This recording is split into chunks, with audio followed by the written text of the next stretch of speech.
오늘은 구독자분께서 요청해주신 다자의 오사무의 인간 실격을 리뷰하려고 합니다. 사실 준비는 하고 있었는데요. 또 때맞춰 이렇게 리뷰 요청을 주셔서 약간 뜨끔했습니다. 본격적으로 리뷰를 시작하기 전에 인간 실격과 관련 있는 재미있는 이야기를 해드리려고 해요. 여러분 싱어송라이터이신 요조님 아시죠? 요조님의 본명은 신수진입니다. 요조라는 이름이 너무나 착붙이라 사실 전 이 이름이 왜 붙었는지에 대해 별다른 생각을 해본 적이 없었어요. 그런데 제가 자주 듣는 팟캐스트 책 이게 뭐라고 해서 요조님께서 자신이 어째서 요조가 되었는지 얘기를 해주시더라고요. 저는 그때까지는 요조 숙녀의 요조인가 보다라고 생각하고 있었는데 알고 보니까 그게 아니라 인간 실격의 주인공 이름을 딴 것이었어요. 가수 요주님은요, 20대에 인간 실격을 읽고 주인공인 오우바 요조에 엄청난 감정이입을 했다고 해요. 이 소설의 주인공이 갖는 무기력감과 염세적인 태도가 당시 자신의 모습과 너무 똑같아서 가명으로 지었다고 합니다. 인터넷의 감상들을 찾아보니 요조님처럼 인간 실격의 오우바 요조에 매료되어 한동안 헤어나오지 못하는 독자들이 많은 것 같았어요. 그만큼 파급력이 컸던 소설이라고 볼 수 있는데요. 특히 이 작품은 당시 전후 세대의 젊은 층들이 가지고 있던 허무함이 깊은 공감대를 형성하며 엄청난 히트를 기록했다고 합니다. 또 하나 인간 실격과 관련해서 재미있는 것이 있는데요. 여러분 혹시 이토준지 아시나요?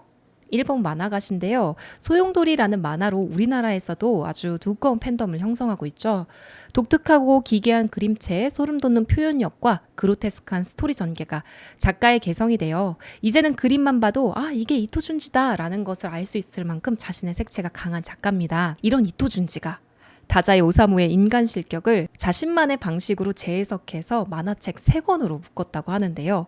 저는 개인적으로 이런 고전 재해석 운동 혹은 리라이팅 운동에 깊은 관심을 가지고 있어서 또 만화책을 이 모두 3권 다 구입했지 말이죠. 이토준지답게 19금이었어요.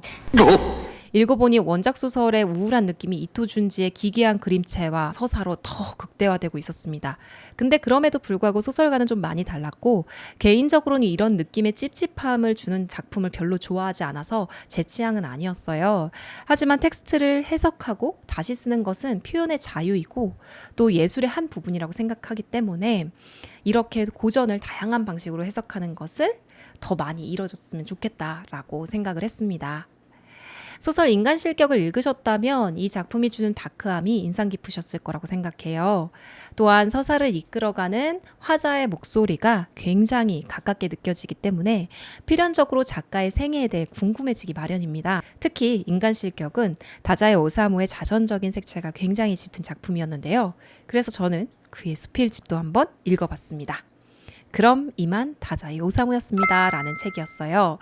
참고로 이건 제 친구 체리가 저의 생일 선물로 사줬던 책 중에 하나였어요. 아무튼 소설을 읽고 이 수필집을 읽고 나니 인간 실격의 주인공 요조와 다자이 오사무가 얼마나 흡사한지 알 수 있었어요.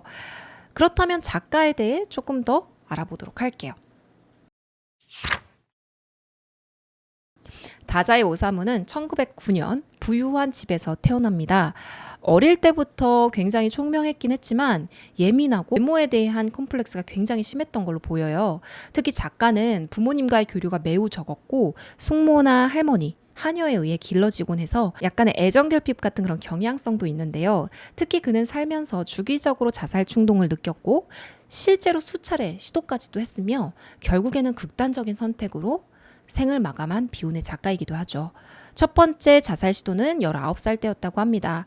그는 공산주의 운동에 가담했었는데 자신의 집이 너무 부유한 관계로 프롤레타리아 문학을 할 수 없다라고 절망을 해서 약을 들이켰다고 해요. 약의 양이 충분하지 않아서 미수로만 그친 것은 우리 문학사에서 정말 다행인 일이었죠. 두 번째 자살 시도는 21살 때였어요. 그는 카페의 여종업원인 타나베 시메코와 동반 자살을 시도했는데요. 시메코만 죽고 본인은 살아남아서 자살 방조죄로 체포되었다가 기소유예로 풀려나기도 합니다. 그의 삶을 보면 항상 여자가 있어요. 과도하게 여성에 의지하는 유약한 성격을 가졌고 감정적으로나 육체적으로 의지할 곳을 끊임없이 찾아다닙니다. 이러한 경향은 인간 실격의 오우바 요조에게도 고스란히 드러나게 됩니다. 26에 다시 한번 자살 시도를 하고요. 그 후 자신의 우상이자 롤모델이었던 작가 이름을 딴 아쿠타가와상의 후보로도 올랐으나 2등에 그쳐 결과에 대해 주최 측에 집요하게 항의를 했다고 해요. 어찌나 집요하게 굴었던지 이후 주최 측은 규정을 바꿔서 다자이 오사무가 다시는 이 대회에 출전하지 못하도록 막아버립니다. 28의 네 번째 자살 시도를 하지만 역시 미수로 그칩니다. 그리고 1949년 드디어 다자이에게 불후의 명성을 안겨준 자전적 소설. 오늘 제가 바로 리뷰할 소설 인간 실격을 집필하게 되죠. 하지만 대작을 낸 기쁨도 잠시 그는 자신의 애인인 토미에와 투신을 하였고 이번에는 정말로 죽어버리고 말아요. 여담이긴 한데 제가 좋아하는 작가 중에 미국 여류 작가인 실비아 플라스라는 분이 계셔요. 그분도 여러 번 자살 시도를 합니다. 굉장히 흥미롭고 또 재미있는 작가인데요. 이 작가에 대한 이야기는 다른 영상에서 조금 더 깊이 있게 다뤄보도록 할게요. 다자이는 39살이 다 되어가는 시점에 그것도 작가로서 역량과 명성이 가장 극치에 달했을 때 죽음이라는 극단적인 선택을 합니다. 워낙 그의 죽음이 충격적이라 그 원인에 대해서 세간에는 많은 소문이 돌았다고 해요. 하지만 진실은 자신만이 알겠죠. 정말로 작가 다자이와 요조는 너무 많이 닮아 있었는데요. 딱 하나 다른 것이 있다면 작가인 다자이는 인물이 별로 안 좋아서 어릴 때부터 매우 외모에 집착했다고 해요. 반면 인간 실격의 요조는 잘생긴 청년으로 여자들이 어딜 가나 따르는 캐릭터로 묘사되고 있었는데요. 아마 이건 자기 자신의 바람이 캐릭터 속으로 투영된 것이 아닌가 싶기도 해요. 어쨌든 다자이는 파란만장한 삶을 살았던 작가인 것 같네요. 자, 그렇다면 이제 그의 자전적인 모습을 고스란히 담고 있는 작가의 말년 작품 인간 실격의 줄거리를 알아보도록 할게요.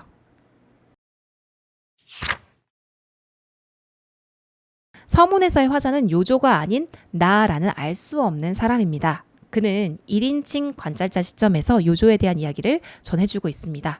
따라서 처음 시작은 액자식 구성으로 되어 있어요. 나는 오오바 요조가 찍혀있는 3장의 사진을 보고 그의 모습에 대해 평가하고 있는데요.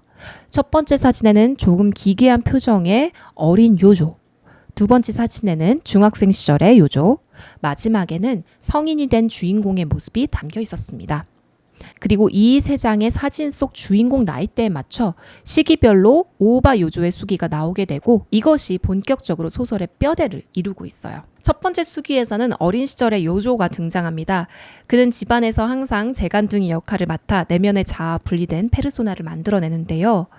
요조는 아버지를 두려워하면서도 늘 그의 눈에 들기를 바랐기 때문에 자신이 아닌 다른 누군가를 연기하며 살아가죠. 어린 시절이었음에도 불구하고 자신의 이런 위선에 괴리감을 느끼고 괴로워합니다. 아마도 예민하고 성숙했던 작가의 어린 시절이 그대로 반영되고 있는 듯한데요. 그러다가 학창시절에는 다케이치라는 친구를 만나게 됩니다. 다케이치는 요조의 익살스러움과 장난이 반 아이들의 환심을 사려는 연기임을 간파합니다. 그리고서는 이렇게 물어보죠. 너 일부러 그랬지?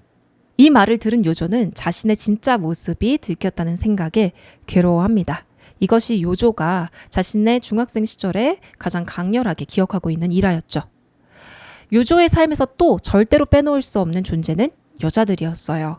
사실 여자 관계를 보면 이 캐릭터 참 노답이다 라는 생각이 듭니다.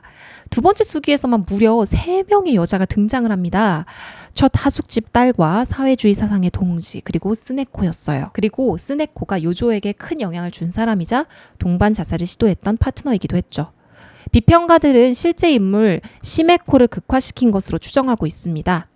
어쨌든 스네코와 요조는 술집에서 만나게 됐는데요. 당시 호리키라는 호색함과 몰려다니길 좋아했던 요조는 유흥의 끝을 맛보고 있었어요.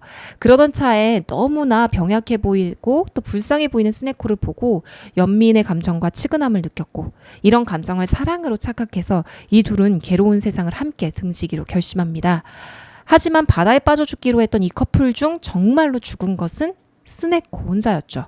수영을 할 수 있었던 요조는 자살조차 할 수 없었던 겁쟁이였던 게 틀림없었어요. 그리고 3번째 수기에서 요조는 소개로 만난 여자와 결혼을 하고 행복한 삶을 살아갈 것처럼 보입니다. 하지만 자신의 아내가 강간당하는 장면을 보고 모르는 척한 그 순간부터 그의 삶은 또다시 완전히 뒤틀리게 되는데요. 그는 자신의 무기력과 실존의 문제를 절실하게 느낍니다. 결국 요조는 방탕한 생활과 몸을 돌보지 않는 습관으로 인해 정신병원에 감금이 되죠. 정신병원에서 더 이상의 희망을 발견하지 못하고 자신을 인간 실격으로 선고하며 소설은 끝이 나게 됩니다. 이 소설에 대한 반응은 극과 극입니다. 아무래도 무기력함과 실존의 문제에 봉착해서 염세적인 생각을 하고 있는 분들이라면 어느 정도 요조의 깊은 감정적인 동화를 느끼실 수 있을 것 같아요. 저 같은 경우는 그 요조가 자꾸 여성으로 도피하는 그 나약함과 나르시스적 태폐, 태만 같은 것들 때문에 굉장히 짜증이 났습니다. 도대체 요조 하나 때문에 얼마나 많은 사람이 피해를 보는 거죠? 스메코는 죽기까지 하죠. 자신에 대한 자괴감과 또 모순적으로 우월감이 동시에 녹아 있어서 읽는 내내 진짜 엄살 좀 부리지 마. 다들 힘들게 살아라고 말해주고 싶은 정도였어요. 사실 다자이 오사무의 이야기가 직접적으로 드러난 그럼 이만 다자이 오사무였습니다를 읽으시면 이 요조라는 캐릭터의 정신 상태를 조금 더 잘 이해하실 수 있을 것 같아요. 작가는 지속적으로 무기력함을 느끼고요. 예민하지만 그것을 속으로 억압할 수밖에 없는 환경 속에서 살고 있어요. 이런 억압 기제 때문에 아마도 소설 속에 있는 그런 우울함들이 지속적으로 드러나고 있는 것 같았어요. 제가 아무리 그래도 요조라는 인물을 미워하고 또 압류발차라고 생각을 하면서도 저도 모르게 연민과 동정심이 일어나긴 했는데요. 이 이유가 왜 그럴까라고 생각을 하니까 인간이라면 누구나 가지고 있는 이런 어떤 어두운 속성을 그대로 보여주고 있는 인물이었기 때문이었어요. 사람들과의 관계에서 생겨나는 불안감, 고독과 나약함을 처절하게 느끼고 있는 이 캐릭터는 보통의 사람들이라면 차마 끌어내지 못하는 또 다른 자아를 적나라하게 보여주고 있죠. 즉, 요조라는 캐릭터를 통해서 인간 본연의 태만과 무기력을 저 바다 끝까지 다 보여주면서 그로 인해 겪게 되는 고통과 파국을 인상 깊게 그려내고 있었어요. 다자이는 일본 문학계에서 천재다, 세기의 정서다라는 찬사를 받으며 격찬을 받는 작가예요. 저의 경우에는 뭐랄까 일본 남성들이 쓴 고전 소설에 대한 약간의 반감 같은 것이 있어요. 예를 들어서 가와바타 야스나리의 설국이란 작품이 있잖아요. 그 작품 굉장히 아름답죠. 하지만 남성 주인공이 여성을 대하는 태도라든지 가부장적인 행동 양식들이 현대의 정서와는 조금 괴리가 있었던 것 같아요. 마찬가지로 인간 실격의 여자들은 자신의 의견은 없고 매우 수동적으로 비춰지고 있어서 고구마를 1000개 정도 먹은 것 같은 느낌이 드는 작품이었습니다. 이런 부분에 대해서 불편함이 상대적으로 적으시거나 혹은 문체라든지 혹은 주인공의 고뇌에 더 동화되실 수 있는 분들이라면 충분히 재밌게 즐기실 수 있는 작품인 것 같습니다. 끝으로 인간 실격과 함께 읽으면 좋을 책 목록 몇 가지를 추천할까 하는데요. 저는 인간 실격을 읽으면서 우리나라의 김승옥 작가님의 무진기행이 계속해서 떠올랐어요. 어떤 무기력한 캐릭터들의 모습과 어둡고 몽환적인 그 소설의 분위기가 굉장히 비슷한 것 같습니다. 또한 서양판 염세주의적 반항아를 그린 제디 셀린저의 호밀밭의 파수꾼도 읽어보시면 재밌을 것 같아요. 제가 이 영상을 만들면서 참고했던 그럼 이만 다자이 오사무였습니다도 작가를 이해하는 데 도움이 되었던 책이니까 마음에 드는 것이 있다면 함께 읽어보시면 더 좋을 것 같습니다. 그럼 오늘 인간 실격의 리뷰는 여기서 마치도록 할게요. 다음 시간에 또 봐요. 안녕.